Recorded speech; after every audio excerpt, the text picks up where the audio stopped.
Tonight, our special transmission as a U.S. resolution at the UN Security Council calls for an immediate ceasefire in Gaza.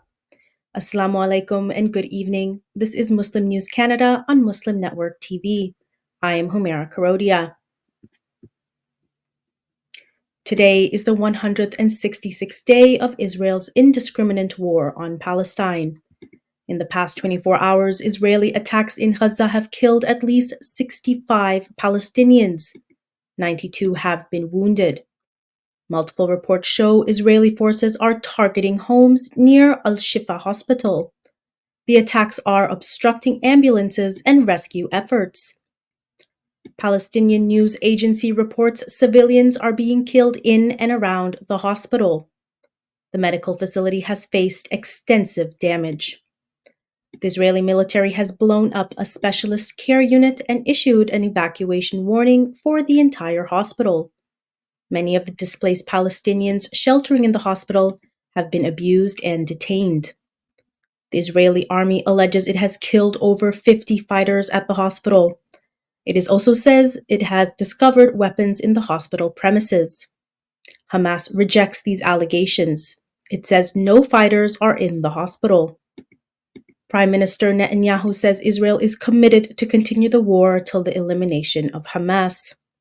U.S. Secretary of State Antony Blinken has started Middle East discussions in Saudi Arabia to address the escalating tensions. The death toll from Israel's war is staggering.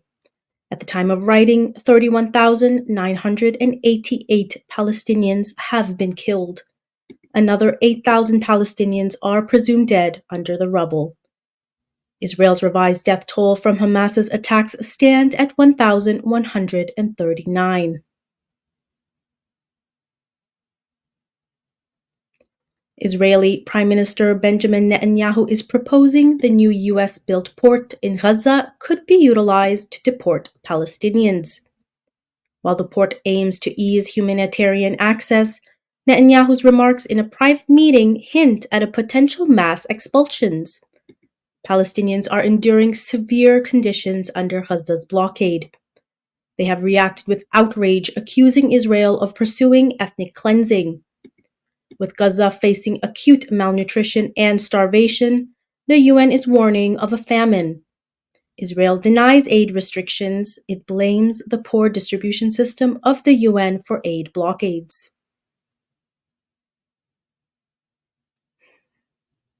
The United States has introduced a new Security Council resolution urging an immediate ceasefire and a hostage agreement in Gaza. Secretary of State Antony Blinken has presented the resolution. The news comes following a UN panel's declaration of an imminent famine in parts of Gaza.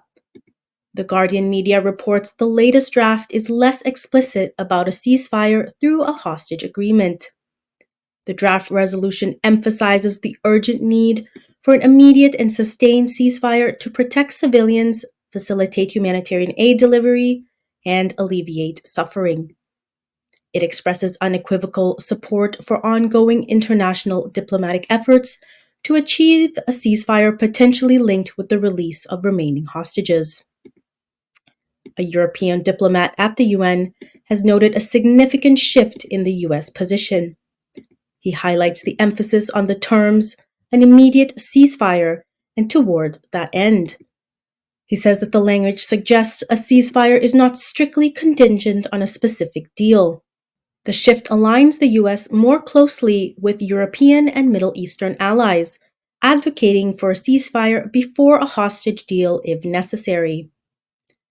Talks on a ceasefire and hostage deal have resumed in Qatar, with efforts to bridge gaps between Israel and Hamas. Israel has rejected a Hamas proposal, focusing instead on a temporary pause in a release of vulnerable hostages. In related news, an appellate court in the U.S. will hear pleas to seek accountability for the Biden administration's alleged complicity in the Gaza genocide. The suit has been initiated by the Center for Constitutional Rights. The center presents Palestinian human rights organizations and individuals. The suit argues that the U.S. violated its duty under the UN Genocide Convention by supporting Israel's actions. Previously, a lower court dismissed the case, citing foreign policy as beyond judicial review. The appellate court will hear arguments from June. The outcome is believed to have significant implications for U.S. foreign policy and international law. Nearly 139 human rights organizations, bar associations, and social justice movement lawyers have filed pleas accusing the U.S. of complicity in genocide.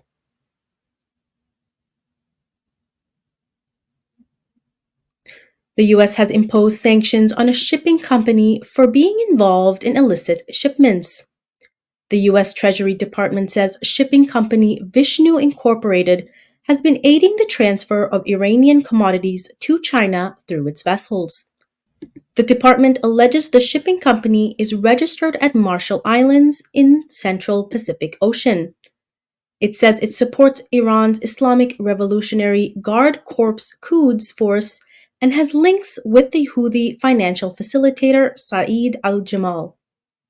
Treasury official Brian Nelson says the U.S. is committed to disrupt funding streams for terrorist activities. The sanctions coincide with U.S. efforts to counter Houthi attacks on the Red Sea. Washington labels the Houthis as specially designated global terrorists and has imposed strict financial restrictions. The move targets both the Houthis and their Iranian allies amidst ongoing tensions between the U.S. and Iran.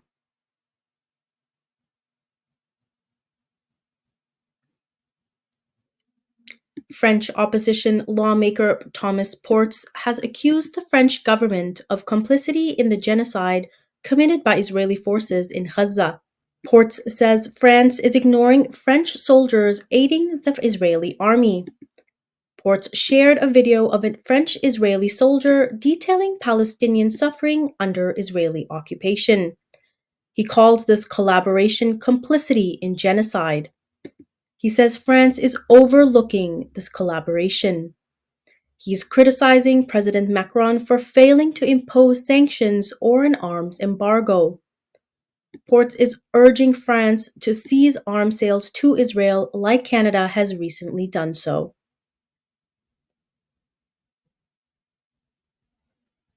The brother of a 62-year-old Ontario woman has starved to death in northern Gaza while waiting for a Canadian visa.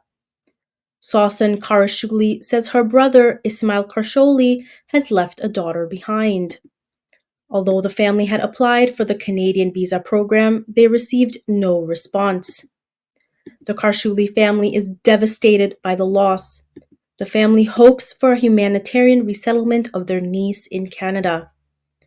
Previously, Immigration Minister Mark Miller had expressed frustration with Canada's inability to expedite visa processing. The Canadian government launched a program in January that offers temporary visas to up to 1,000 Palestinians in Gaza who have extended families in Canada. So far, only 14 of the 986 applicants have been granted visas. In comparison, Australian officials have issued almost 2,003 visas to Palestinians from October 7th till February 2024. The Ottawa Carleton District School Board has unanimously approved 2 positions for Muslim and Arab equity coaches following community presentations. A recommendation from the Human Rights and Equity Advisor prompted this decision to support Palestinian Muslims and Arab-speaking students. The move aims to address Islamophobia and discrimination.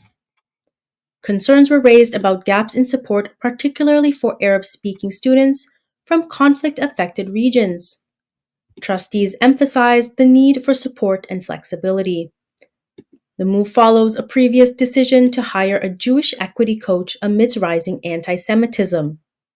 The board has 2 graduation coaches for Black students, 1 instructional coach with a specific focus on support for Jewish students, and 3 Indigenous graduation coaches. Thank you for watching.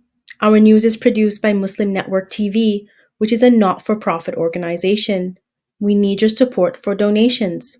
Please scan the QR code on our broadcast or visit muslimnetwork.tv to donate now, so we can continue to amplify the voices of Muslims in Canada and abroad.